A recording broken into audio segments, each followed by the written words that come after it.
Falinina no iara-bananao amin'ity takarivan'ny farika amby roapolo ny volana aogositra 2020 sy 2020 ity ho anao izay manaraka ny mety tetry ny andro ato anatin'ny televiziona malagasy. Mikasika ny mety tetry ny andro ary dia mbola tazana hatrany aloha vokatry ny fisian'ny tangonin-drahona aty avaratry ny nosy aty ilay mandrahondrahona amin'iny tapany avaratry ny nosy manontolo iny ary mety ahitana hatramin'ny oram-baratra amin'iny tendry avaratry ny nosy iny.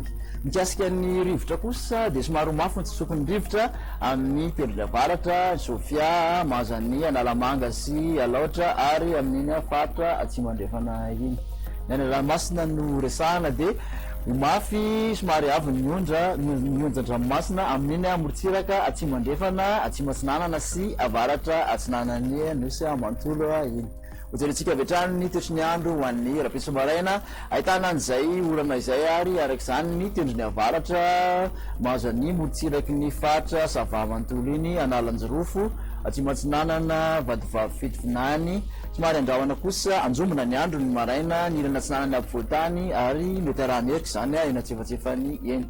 Ho an'ny tapany avaratra manontolo ankoatr'izay kosa dia andrahona ny andro atoka hibalika ny masoandro amin'iny Fatra sisa iny. Ny tolakandro dia mbola mitoetra hatrany aloha ny orana ho an'ny tendrony avaratra ny Fatra Sava, Analanjirofo, Atsinanana ka hatraty amin'iny Vadivavy Fitovinany iny. Andrahondrahona ny andro ho an'ny ilana atsinanany voatany ahitana orana miendrika tandrifon-drahona kosa manodidina ny tapany avaratry ny Fatra Miandry Vazo, Tsirony Mandidy ary amin'iny Morafeny be iny ibalika amin'ny masoandro amin'iny tapany atsimony nosy iny. Ny maripana voavinavinina ho an'ny ambany indrindra aloha manodidina ny 4 ka hatramin'ny 5 aty amin'ny ampovoantany eo amin'ny 4 ka hatramin'ny 7 kosa aty amin'ny Morotsiraka Atsinanana raha toka 9 ka hatramin'ny 20 amin'iny Morotsiraka andrefan'ny nosy iny. 7 degré Celsius ny maripana ambony indrindra tazan'izany any Mahajanga manodidina ny 20 ka hatramin'ny 20 aty amin'ny Fatra ampovoantany 20 ka hatramin'ny 20 kosa ny Morotsiraka Atsinanana 20 ka hatramin'ny 30 ny Morotsiraka andrefan'ny nosy. Mikasika ny tetry ny andro ho an'ireto tanan-dehibe telo ivelan'ny Madagasikara ireto ary dia ifadimy ny rahona sy masoandro na ho an'i Johannesburg, Nairobi, Paris izany.